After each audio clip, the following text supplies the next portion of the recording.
বাঁকুড়ার ইন্দুপুরে দুঃসাহসিক চুরি, একসঙ্গে দুই ব্যাংকের কাস্টমার সার্ভিস সেন্টার টার্গেট, এলাকায় ব্যাপক চাঞ্চল্য। পাশাপাশি দুই ব্যাংকের কাস্টমার সার্ভিস সেন্টারে দুঃসাহসিক চুরি, আতঙ্ক এলাকা জুড়ে। বাঁকুড়ার ইন্দুপুরের বনকাটা ক্যানেল ব্রিজ মোড়ে পাশাপাশি দুটি ব্যাংকের কাস্টমার সার্ভিস সেন্টারে দুঃসাহসিক চুরির ঘটনা ঘটে।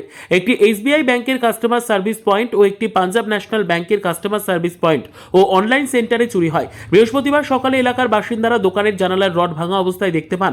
সঙ্গে সঙ্গে তারা দোকানের মালিকদের খবর দেন। খবর ছড়িয়ে পড়তে এলাকায় ব্যাপক চাঞ্চল্য ছড়ায়।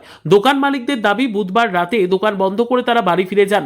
সকালে এসে দেখেন জানালার রড ভেঙে দুষ্কৃতীরা ভেতরে ঢুকে সবকিছু তছনছ করে লুটপাট চালিয়েছে। চোরেরা ব্যাংকের কাজের জন্য ব্যবহৃত দুটি ল্যাপটপ, বেশ কিছু গুরুত্বপূর্ণ জিনিসপত্র এবং কয়েক হাজার টাকা নগদ নিয়ে পালিয়ে গেছে বলে অভিযোগ।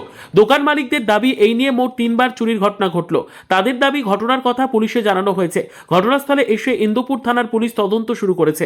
অন্যদিকে চুরির ঘটনার জেরে আশেপাশের ব্যবসায়ীদের মধ্যে ব্যাপক আতঙ্ক ছড়িয়েছে। এলাকার বাসিন্দারা পুলিশি নজরদারি বাড়ানোর দাবি জানিয়েছেন। ল্যাপটপ চুরি যাওয়ায় কিভাবে ব্যাংকের কাস্টমার সার্ভিস সেন্টার চালানো হবে তা নিয়ে দুশ্চিন্তায় পড়েছেন সেন্টারের মালিকেরা। কি হয়েছে? সকালে এসে দেখি জানলা ভেঙে চুরি হয়ে গেছে। আমার সিস্টেম ল্যাপটপটা গেছে, ক্যাশ বাস্ক ভাঙা হয়েছে।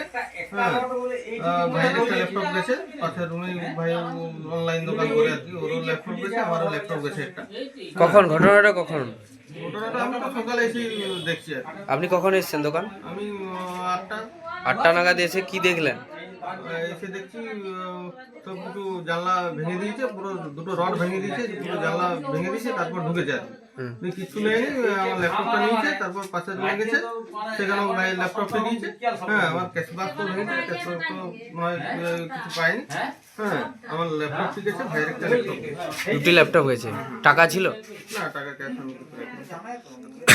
আনুমানিক কত টাকার জিনিসপত্র আর কিছু নেওয়া? জিনিসপত্র মোটামুটি ল্যাপটপটা 40-45 হাজার টাকা আমারটা, ভাইয়েরটা প্রায়। এই কি প্রথমবার? না, পরপর এলি 3বার হচ্ছে। ভাইয়ের দিকটা 2বার হয়েছে অলরেডি, কিছু ইলেকট্রনিক্স মাল আগেবার। আপনার দোকানে 3বার? হ্যাঁ, ভাইয়ের দোকানে 2বার হয়েছে, আর আমার দিকটা এই তো। প্রশাসনকে জানিয়েছিলেন? হ্যাঁ, প্রত্যেকবারই জানানো হচ্ছে। কোনো কিছু হয়নি? জানিও। এই তো, তাও তো এই অবস্থা। তাহলে আপনার কি সিসিটিভি ক্যামেরা থাকেনি? সিসিটিভিতে ক্যামেরাটা আমার খারাপ হয়ে গেছে আর কি, অলরেডি সেই সময়ই কাজটা হয়েছে। তো কি চাইছেন? ওরা যদি একটা ছোটো ব্যবস্থা করো, দিন দিন এরকম হচ্ছে, আমার তো এখানে ব্যবসা কি করে করবো? চোরদের ধরা হোক নাকি? পুলিশ এসেছিল? হ্যাঁ, এসেছিল। থানায় ডায়েরি করেছেন? থানায় ডায়েরি করতে আমি যাচ্ছি অলরেডি, আমি বেরোবো এখনই। আর এবার হচ্ছে স্যাররা এসেছিলেন, মোটামুটি সব তুলে নিয়ে গেলেন, দেখে গেলেন আর কি সব কিছু। কতটা আতঙ্কের মধ্যে রয়েছেন?